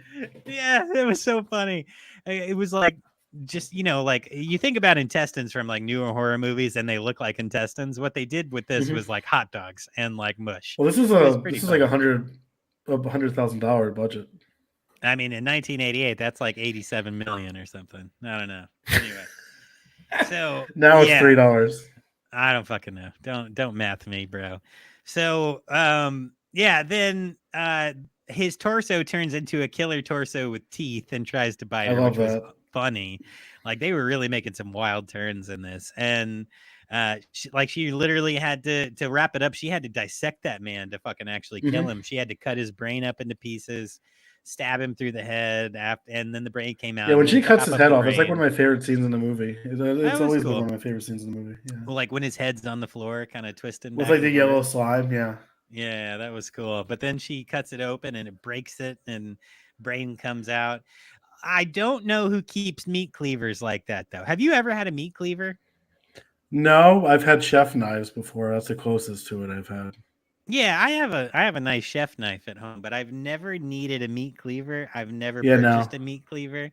But like, I feel like in a lot of horror movies, people just be having meat cleavers. I don't know. Anyway, I don't know. He likes the meats. I like them meats, and I need to cleave them. Right. I don't know, man. Cleaver meats. Call me Cleaver. I'm Cleveland meats. Yeah. So anyway, that's all I got for those two. You got any wrap up notes on Slime City? I I thought it was cool that Greg Lamberson worked with Trauma when he was the PA for production assistant for Class of Nukem High. Yeah, that is cool. That is cool. One of my favorite movies of all time. Yeah. This is one of my favorite horror movies from the 80s. It may be really low budget, but it's one of my favorites. I think it's up there with even like the Trauma stuff too, honestly. Yeah, to be honest, if you it's like what is scary to you, right? So like if you're a fan of being scared by like, you know, jump scares or ghosts or spooks or, you know, being like, you know, that kind of thing, this movie's not going to do much for you. If you find gross things to really freak you out, these two movies, like, that's where it's at, man. This is gross ass shit. When these I bodies feel like fall we should have apart, done a triple feature and had Street Trash also. we'll circle back to Street Trash. I want to do that on its own. I was about to watch actually the sequel to this one, and the director of that is actually in the sequel of this. Oh yeah. Okay. Yeah. Interesting. How about that? Roy Yeah, Funkus. it's good, man. It's this if bodily fluids freak you out, man, this is the place to be for sure when it comes to horror. It's not, like I said, snot bothers the fuck out of me. If somebody, you know, snot rockets, I'm gonna throw up. Wait, I was I don't know wrong. The why. writer of Street Trash is in that movie. My bad. Is in Slime City Massacre. Oh, okay. All right, yeah. So anyway, that's it. Good stuff. So let's talk a little bit about body horror. So we're going to do a quick little overview on what body horror is, and kind of some examples of it throughout history and in film and what the characteristics are. Because I just thought it would be a cool thing to talk about since there aren't many behind the scenes notes on these films. So, body horror, biological horror, is a subgenre of horror fiction that intentionally showcases grotesque or psychologically disturbing violations of the human body, or to any other creature. These violations may manifest through aberrant sex, mutations, mutilation, zombification, gratuitous violence, disease, or unnatural movements of the body. Body horror was a description originally applied to an emerging subgenre of North American films, but has roots in early Gothic literature and has expanded to include other media types. For the characteristics of body horror, you have, According to the film scholar Linda Williams, body horror falls into one of three gross genres or genres of excess, which also includes pornography and melodrama. Interesting. I didn't know they grouped them together. Williams writes that the success of these body genres is often measured by the degree to which the audience sensation mimics what is seen on the screen. For example, an audience may experience feelings of terror through horror, sympathy through melodrama, or sexual arousal through pornography. Body horror specifically focuses on the limits and transformative capabilities of the human body itself. It's often overlapped with, but is distinct from other horror subgenres. For example, while elements of mutilation may be present in body horror, other similar subgenres such as slasher, splatter, or monster horror may also share that trope, but differ in the message and the intent. A common difference in the body horror genre is that violations or distortions of the body are rarely the result of immediate or initial violence. Instead, they are generally marked by a loss of conscious control over the body through mutation, disease, or other tropes involving uncontrolled transformation. Mutation, transformation. The genre can invoke intense feelings of physical and psychological disgust, and play upon anxieties of physical vulnerability. In addition to common tropes used within the broader horror genre, some tropes specific to the body horror subgenre may include invasion, contagion, mutation, transformation, disease, mutilation, or other unnatural or violent distortions of the human body. Body horror films such as Crimes of the Future So good. and Titan. Have you seen Titan? Titan. I haven't seen Titan yet. Titan. I haven't seen that either. I guess Cronenberg did Crimes of the Future. Yeah, I guess they've been likened to erotic horror. So interesting. So some history notes on body horror. It was first used by that term was first used by Phil Brophy in his 1983 article "Horality: The Textuality of the Contemporary Horror Film." Wait, He that's coined the this. director of Body Melt? Philip Brophy. Oh, what is it? Yeah, it is. Oh, interesting. He wrote an article about it well before his film came out, like 10 years before his film came out. Yeah, that's interesting. Interesting. How about that? So, yeah, so he coined the term to describe an emerging subgenre, which occurred during It's a so short crazy that he ended up making like one of the funniest ones. golden period for contemporary horror film. That is true. That is funny. Although Brophy coined the term to specifically describe a trend within cinema, film director Stuart Gordon notes that the body Rest horror in trope peace. had existed before its adaptation to the screen, most Mm-hmm. notably within fictional writing. In literature, Mary Shelley's Frankenstein from 1818 is a very early example of the body horror subgenre within fictional writing. Oh, I thought you were about to say something. You just be huffing sometimes. The I was about success. to cough. Sorry, my allergies are pretty bad today. Oh, you're good. The success of Gothic horror in the 19th century, in combination with the birth of science fiction as a literary form, is thought to be the origin of body horror as a literary genre. According to Halberstam, by focusing on the body as a layer of fear, by focusing on the body as a locus of fear, Shelley's novel suggests that it is people, or at least bodies, who terrify people. The landscape of fear is replaced by sutured skin. Franz Kafka's The Metamorphosis is another early example of body horror literature. It shows Gregor Samsa transform into a large bug for unknown reasons, and that work has influenced other body horrors like The Fly. Oh boy. What was better, The Fly or The Fly 2? I mean, the remake of The Fly. I love The Fly 2 a lot, but I think The Fly 1 is great. I think it's crazy that Mel Brooks produced it, but he didn't put his name on it because people thought it would be a comedy if he did. Interesting. Yeah, I guess he is Yeah. synonymous with funny films, right? But yeah, no, I love Jeff Goldblum. Sorry, it's Jeffrey. Jeff Goldblum as The Fly. That's Yeah, so yeah. disgusting when he like pukes. Oh my god. Yeah, right? On the arm. Yeah. Yeah. I haven't watched But that you in do a have while. in Go back. the second one with the face scene where like the face gets ripped off, which is great. Oh, yeah. Good We have shit. to cover more Cronenberg. Speaking of, you're about to I don't read. have we done a Cronenberg? No, we haven't. But I want to do Shivers or Rabid soon. I That's just gotta rewatched be- Rabid a couple weeks ago. It's almost like criminal that we haven't done Cronenberg yet. I know. It's We didn't even do Videodrome. It's crazy. Yeah. Or Huh. Scanners. I think we Right? recommended Scanners a couple weeks ago. We did. Yeah, we did. Yeah. Recommend Scanners. That's Okay. the closest. All right, let me wrap this last paragraph up, and then we'll get on to our reviews if you have those ready. So, just in film, body horror, just a very small snippet. Canadian filmmaker David Cronenberg is considered a principal originator of body horror through early films such as Shivers and Rabid, just as He's Mike the guy. and his remake of The Fly. However, body horror tropes existed within film prior to official recognition of the genre. Early examples of the body horror genre arose out of 1950s American horror cinema, including The Blob, The Fly, both of which set the standard for the genre due to the film's primary focus of mutation and visceral special effects. Many contemporary films of the horror genre, those produced after 1968, including body horror, are considered to be postmodern in contrast to classical horror. Because of this, delineations between the genres are difficult to define, since postmodernism is concerned with blurring boundaries between categories. The body horror genre is widely represented throughout Japanese horror, which is very true, Mhm. and within contemporary media such as anime.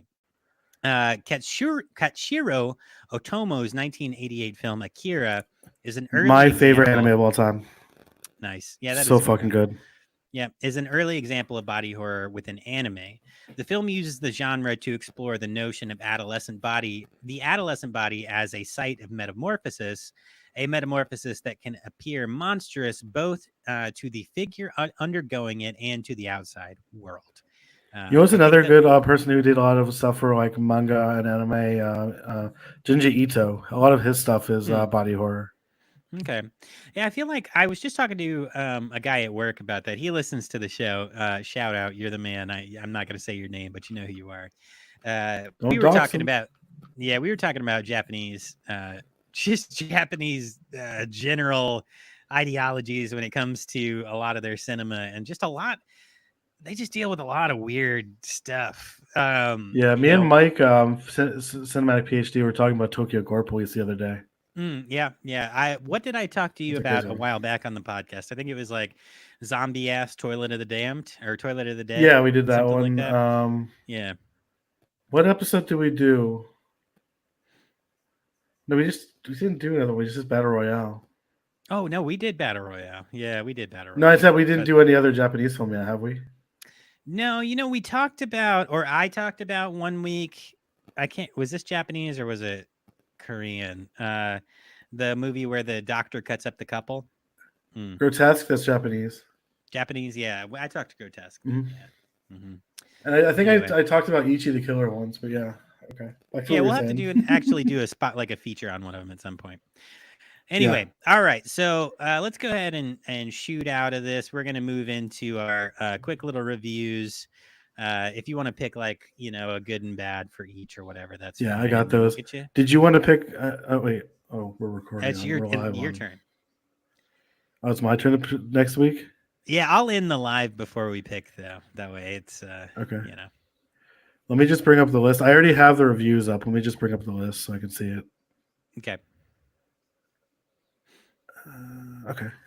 Let's just do the reviews now. All right, let's do Body Melt first. So, do you want me to do one good, one bad for this one? Yeah, might as well. Okay. All right. So this one's from 2016.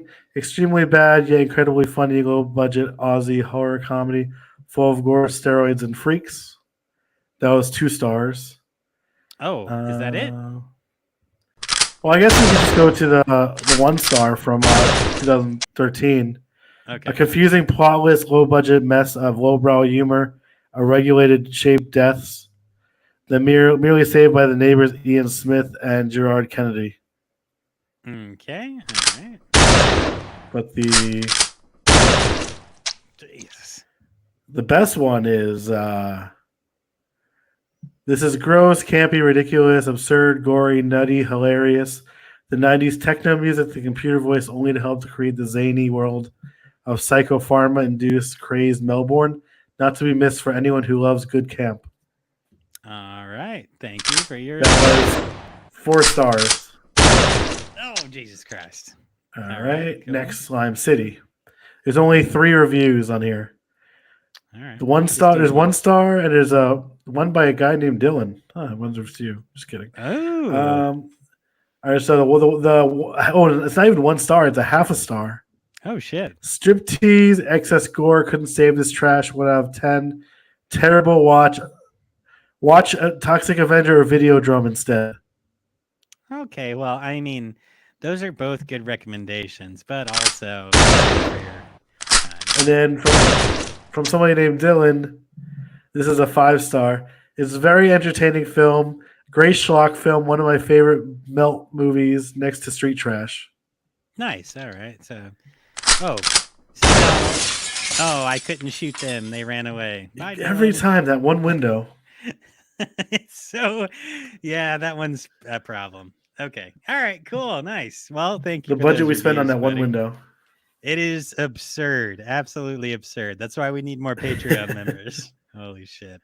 Just right, for that friends. one window. All right, let's get you guys the fuck out of here. So grab your popcorn, grab your candies, grab your sody pops. This week you're going home with some dope ass flicks straight from the shelves of madness. So this week we're sending you home. AKA my brain.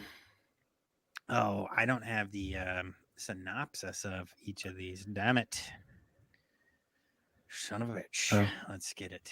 Two of them are shot on videos. The first 2. Okay, hold on. Cool school. They're all low budget movies, except for the kids one. Cool. I picked the kids one because Sammy's obsessed with that movie right now. Cannibal Campout. Is he? Monsters Inc. Nice. Yes, he loves anything with monsters. So 1988. Oh. It's funny, like all of these are on Tubi. yeah, the first 2 came in that set I got with Video Violence and Video Violence 2. Well, no, Camp Campout is. I have the DVD of Ghoul School, but Camp Motion Pictures put those two out.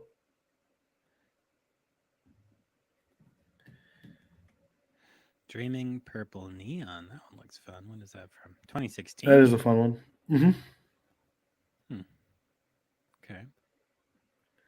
Cat Sick Blues is crazy too. Cat Sick It's more on the extreme side. It's like an American movie that like if like Takeshi Miike made a slasher movie almost. Oh, interesting. That's a Not very Is it cool American mask. or is it Australian? I can't. Yeah, It's Australian. It's yeah. Dimension put it out in their extreme line. I have the not Dimension. Wild Eye. And then Monsters Inc. What a good film. One of my favorite kids movies. Mm-hmm. I was 10 years old when that came out. Oh yeah. Look at that. Where'd the time go? Fuck. It flies by when you're having fun like this every day. Every week, I mean. All right, let's check something real quick. Live stream. Only one person ever. All right. That was cool. Oh, wait, no, we had two people at one point. Neat. One was me. One was Travis. We jumped up to 3 people at one point. That's probably you. Now we got 0 people. 11 total views. That's not bad. It's kind of cool. It's a little bit behind. At some point, I was drinking a coffee there.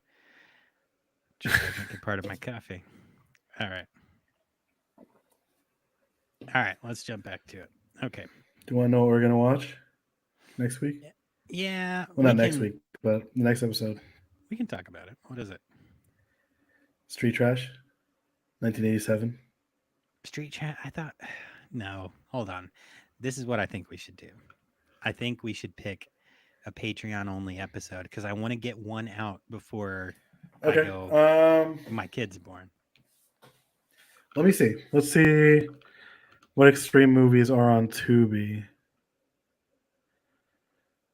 Everything. They have everything, bro.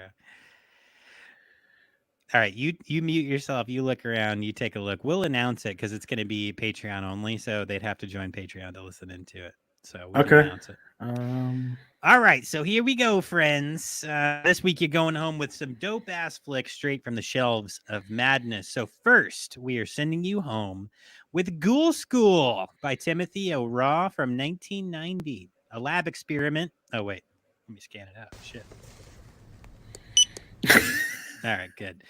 A lab experiment transforms high school students into flesh-craving zombies with an appetite for more than learning. Oh, right. Yeah. When the teachers realize what they've created, they can only run for their lives. All right, cool. Next, we're sending you with Cannibal Camp Out from Tom Fisher and John McBride from 1988. Some shot on video fun. Is it?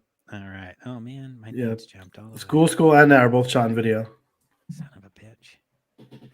My notes jumped so far. Why? Fucking shit. There we go. All right.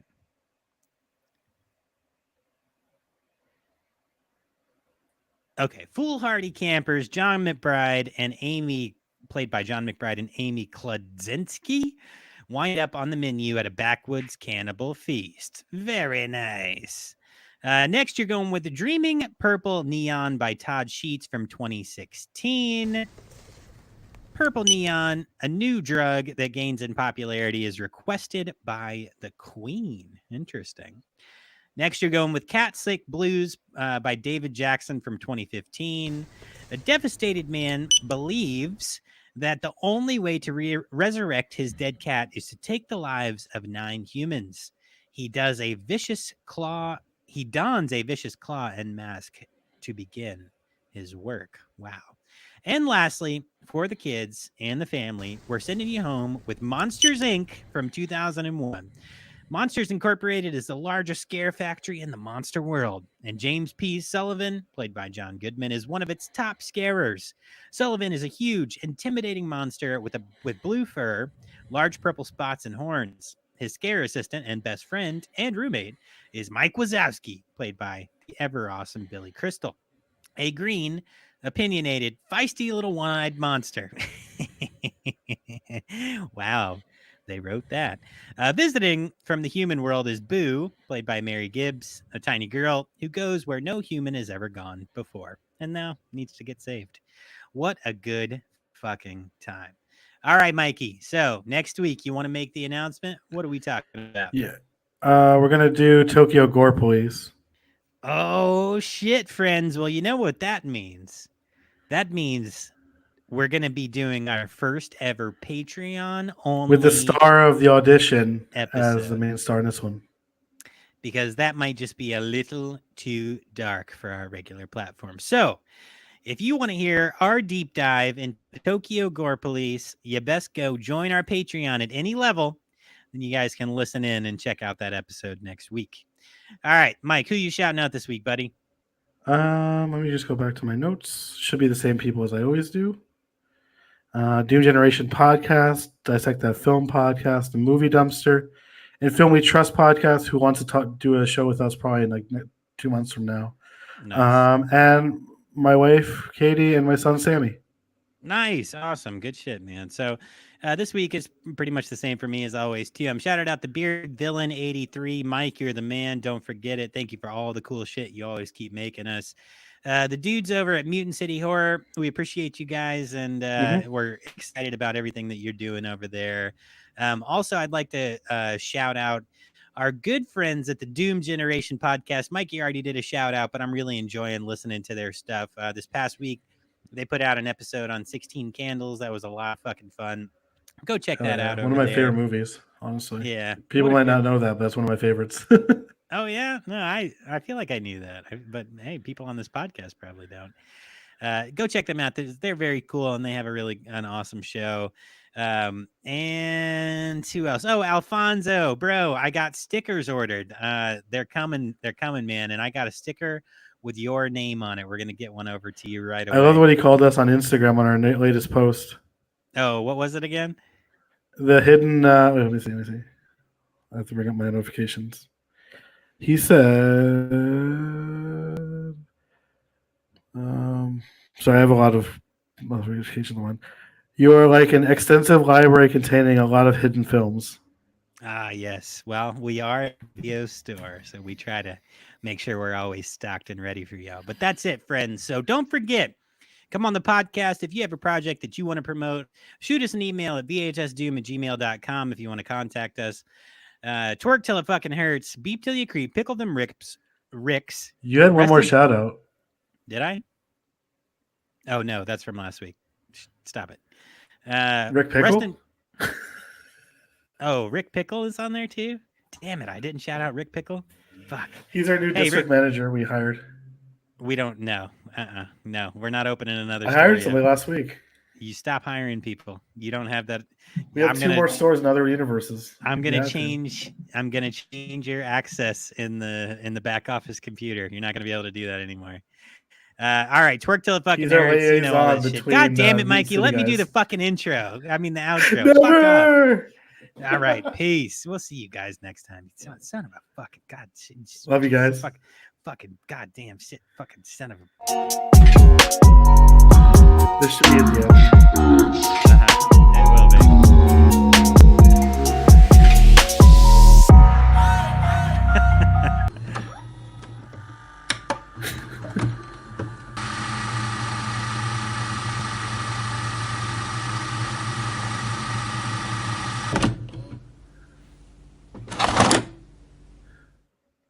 Peace.